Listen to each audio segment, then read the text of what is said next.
متقی ہونے کی جو نشانیاں قرآن مجید میں بیان کی جا رہی ہیں، ان نشانیوں میں سے یہ پہلی 3 نشانیاں ہیں: ایمان بالغیب، نماز، اللہ کے راستے میں خرچ۔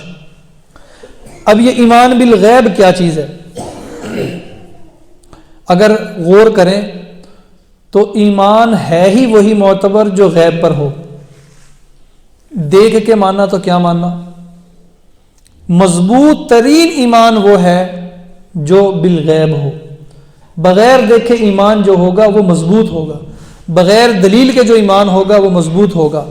یہاں کوئی مجھے کسی بات کے بارے میں کوئی تجزیہ دے، کوئی تھیوری دے، کوئی نظریہ پیش کرے، کوئی قانون بتائے اور میں اس کی بات کو مان لوں، اس سے سن کے ماننا یہ کمزور درجہ ہے۔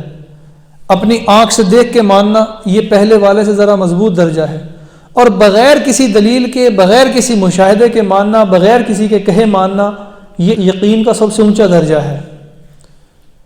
صوفیہ نے بیان کیا، ایک ہے علم الیقین، ایک ہے عین الیقین، اور تیسرا ہے حق الیقین۔ علم الیقین کیا ہے؟ اس کو مثال سے سمجھ لیں۔ آپ کو کوئی کہے آگ جلاتی ہے، آگ جلاتی ہے، آپ اس کی بات کو سن کے مان لیں کہ ہاں آگ جلاتی ہے، آپ کو یقین آ جائے آگ جلاتی ہے، دوسرے سے سن کے جو یقین آپ کو آیا ہے یہ علم الیقین ہے۔ علم الیقین، آپ نے سامنے دیکھا آگ جل رہی ہے، اس میں کوئی چیز پھینکی گئی، وہ چیز جیسے ہی آگ میں گئی، آگ بھڑک اٹھی، آگ جل گئی اور اس چیز کو اس نے راکھ کر دیا، جلا دیا۔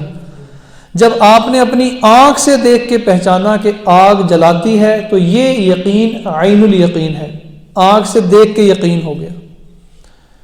آپ آگ کے قریب چلے گئے، آگ کے قریب گئے تو اپنا ہاتھ اس کے قریب کیا، آگ کی تپش سے، حرارت سے آپ کا ہاتھ جلتا محسوس ہوا، آپ نے فوراً ہاتھ پیچھے کھینچ لیا۔ اب یہ جو یقین آپ کو حاصل ہوا آگ کے جلانے کا، یہ حق الیقین ہے۔ اس میں کسی مشاہدے کی ضرورت نہیں، کسی علم کی ضرورت نہیں، کسی کی تبلیغ کی ضرورت نہیں، کسی کی بات کی ضرورت نہیں، کسی کے سمجھانے کی ضرورت نہیں۔ آپ کو یقین حاصل ہوگا کہ آگ جلاتی ہے کیونکہ آپ خود اس کو چیک کر چکے ہیں، خود محسوس کر چکے ہیں۔ یہ حق الیقین ہے۔ اور اس یقین میں کیا دیکھنا ضروری ہے؟